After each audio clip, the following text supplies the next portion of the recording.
Hi guys, it's Lara. Thanks for watching and welcome back to my channel. So it has been an eternity since I have shown my face here on this channel. If you do not follow me on Instagram, last year I have decided to quit YouTube for various reasons, mainly because of the time issue. A lot of time goes into filming and editing DIY projects. I usually spend multiple hours, sometimes even days, on creating DIY videos, which might end up being only short videos, but there's a lot of work that goes into it, and purely economically seen, it's just not realistic for me long term, especially not on a platform that constantly changes the algorithm, and I sometimes end up not even earning what I spent on the materials. Again, it's just not realistic for me long term, so I decided to quit. But today I'm back with a short project that might save you quite a lot of money. So I polished all the kitchen fronts in this shabby chic style, which I love so much. So the original color was a creamy color, a beautiful color, but the fronts have seen better days. Several places were chipped and it just did not look good anymore. And I decided, instead of replacing all the fronts, I just wanted to polish them, and I decided to go with the shabby chic style because it's kind of a used look, so should anything chip in future, I can always say that's part of the look, so I will probably never ever have to replace these. So that's what we're gonna do today, and stay tuned till the end of the video because I found a way how I will be able to share my knowledge and expertise and experience when it comes to sewing with you in future. And now let's jump right into today's project. I will show you the technique of shabby chic painting on the example of my desk here in my Wolfie room, because the surface has also seen much better days, so I have decided to paint it exactly the same way like I painted the kitchen fronts. So the way shabby chic painting works, you need chalk paint, which is a paint with a matte finish, and then you need a clear paint also with matte finish to seal then the color of your choice, and you always need a darker and a lighter shade. So I have here a beige shade that's gonna be the first layer, and then I'm gonna go in with an off-white shade, which is this one, and when both layers will be dry, I will basically seal them with this clear paint that has matte finish. And you don't need to buy this exact brand. This is simply the brand that has been available in our local hardware store. But if you Google chalk paint and clear paint with matte finish, you will see what's available in your area. And now let's start. So before I started doing anything with the front, I had to remove all of these handles. I had to tape the glass as well. Remember, the cleaner you work, the less work you have afterwards. And I taped always wherever the cabinet ended and some other surface started. So for example, here around the tiles, then the bottoms from the cabinets and the sides next to the wall. So I always made sure that everything was protected. Again, the more work you put into taping everything, the less cleaning you will have to do afterwards. The first step is always to clean the surface of whatever you're going to be painting as well as possible. Especially if it's somewhere in the kitchen, you definitely don't want to have any spots that might be a little greasy, because otherwise the paint would not stick. And even though these chalk paints specifically say on the description that you do not have to sand the surface needs to be perfectly clean and also perfectly dry. So I took a little bit of warm water with a little bit of dish soap and I wiped this table properly. And now I'm gonna take good old vodka and I'm gonna clean it with vodka in addition to the dish soap, which is something that helped me a lot in the kitchen. And then I'm gonna let it dry for about 15 minutes before I will start applying the first layer of the paint. By the way, before we go on, please just ignore these stains in the back. That's where I keep all my pens and pencils, and they touch the wall and it ends up staining the wall.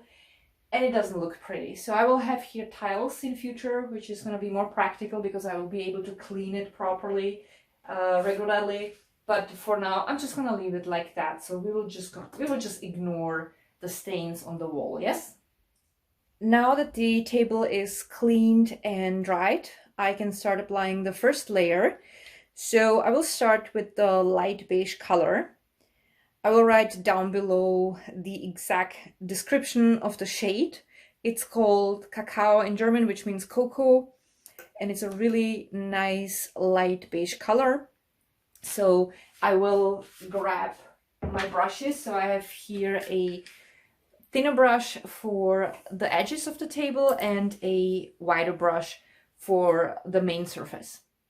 I like shaking the colors a little bit before I open the cans because from my experience, they get a little bit thicker on the bottom. So, and now I will start with the top of the table first. And when I will be done, I will paint the sides.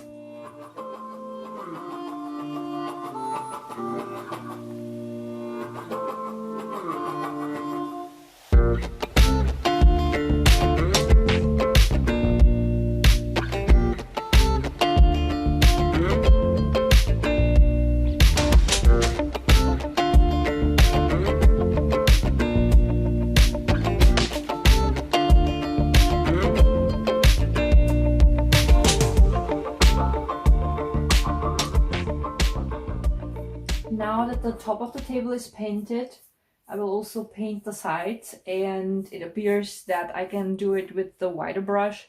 And one of the reasons why I like painting the sides later, after I'm done with the top surface, is that it usually stains the sides a little bit, and then I'm able to work it nicely in.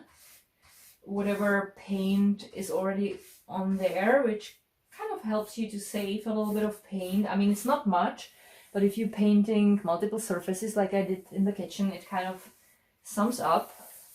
Plus, it ends up being much neater, because if I would paint this nicely and then the top, and then I would have here stains, it wouldn't look good. And I want the surface to be as neat as possible. Now that I'm done with the first layer, I painted also all the sides. I have to wait for a couple of hours. So I think 2 or 3 hours should do. It always depends on how thick the layer is that you applied. And I will immediately clean this brush. So this paint can be washed out of the brush with just plain water, but you have to be very thorough. And I definitely want to have the brush really clean because I'm gonna use it for the off-white color once this will be dry.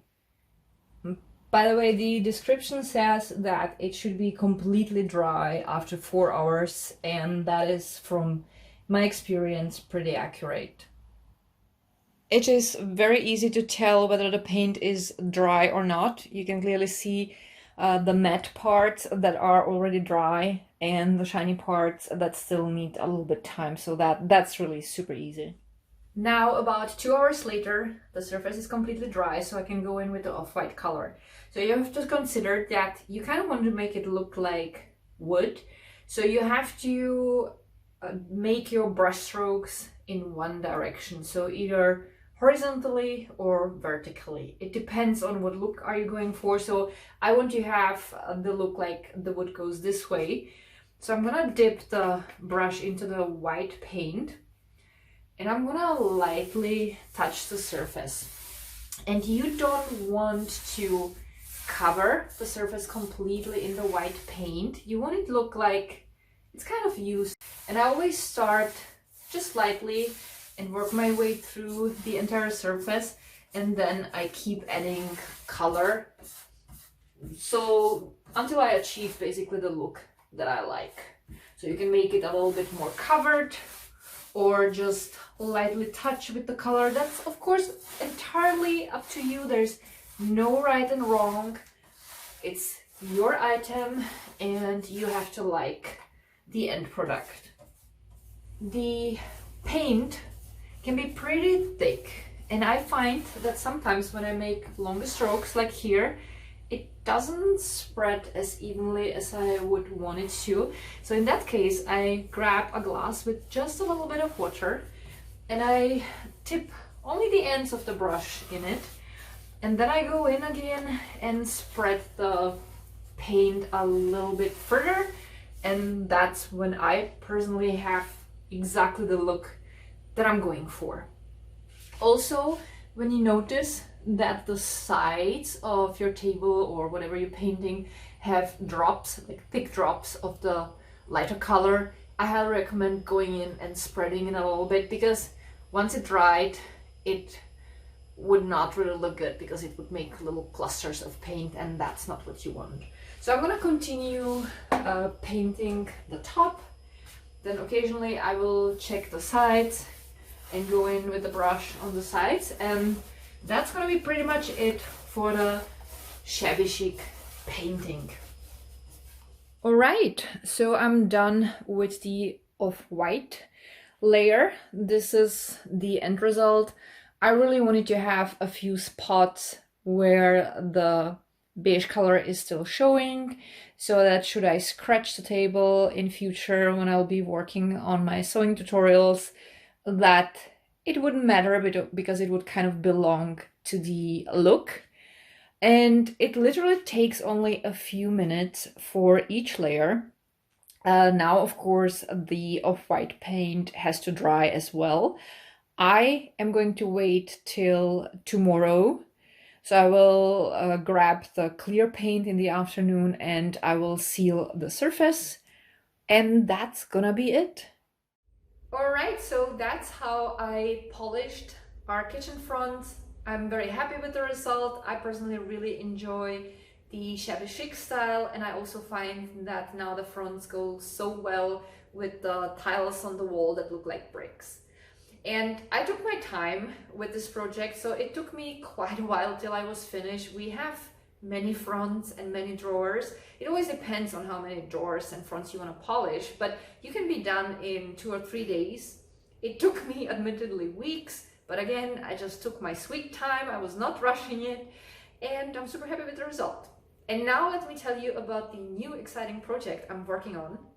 This is so exciting. So I am creating my own platform where I will be able to teach sewing to both complete beginners and to those who already are familiar with some sewing basics but who want to improve and who want to move on to some a bit more complicated projects. So right now I am creating the first course, which is going to be a course for complete beginners, so that even a person who had never ever had a sewing needle in their hand in their entire life will be able to sit down and learn sewing step by step.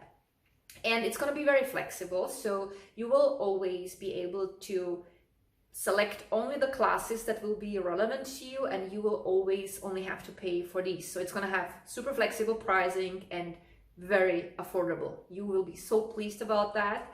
I hope that I will be able to launch the platform by the end of this year. If there is anything you want to learn in future, anything that's important to you, please let me know in the comments so that I can take it into consideration.